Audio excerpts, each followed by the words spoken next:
recording? It stopped. No, go. Okay. So today I'm going to be talking about Cleopatra.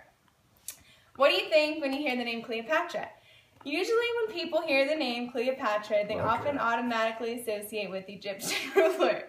Although Cleopatra is one of the most famous Egyptian rulers in history, she was not Egyptian by blood. Her heritage was Greek, descending from a line that originated in Macedonia and started with the lieutenant in Alexander the Great's army. Cleopatra was born around 69 BC, and she was the last ruler of the Macedonian dynasty.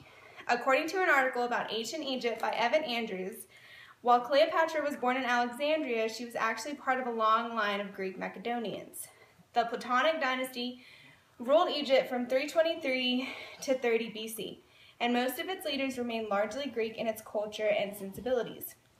In fact, Cleopatra was famous for being one of the first members of the Platonic dynasty to actually speak the Egyptian language.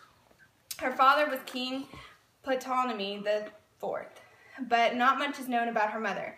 When her father died in 51 BC, he left the throne to Cleopatra and her brother Ptolemy V. Cleopatra was 18 years old and Ptolemy V was only 10 years old.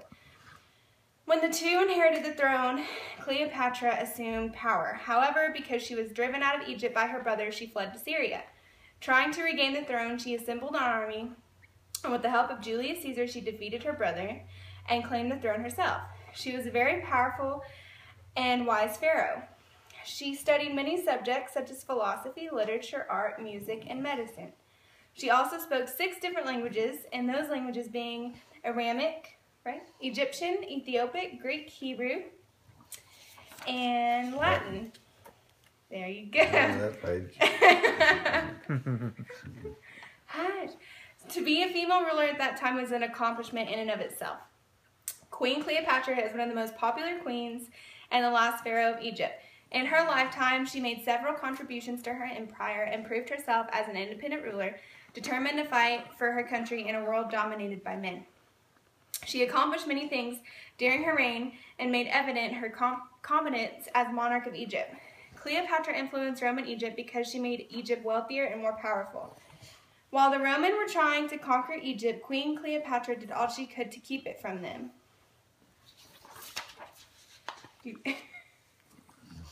She was Julius Caesar's mistress in Rome, and after he was assassinated, she returned to Egypt and began a relationship with Mark Antony, one of the 3 leaders of Rome after Caesar's death.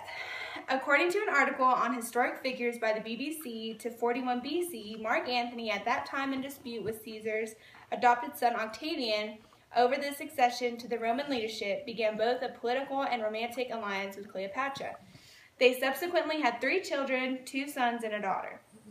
In 31 BC, Mark Antony and Cleopatra combined armies to take on Octavian's forces in a great battle at Actium on the west coast of Greece.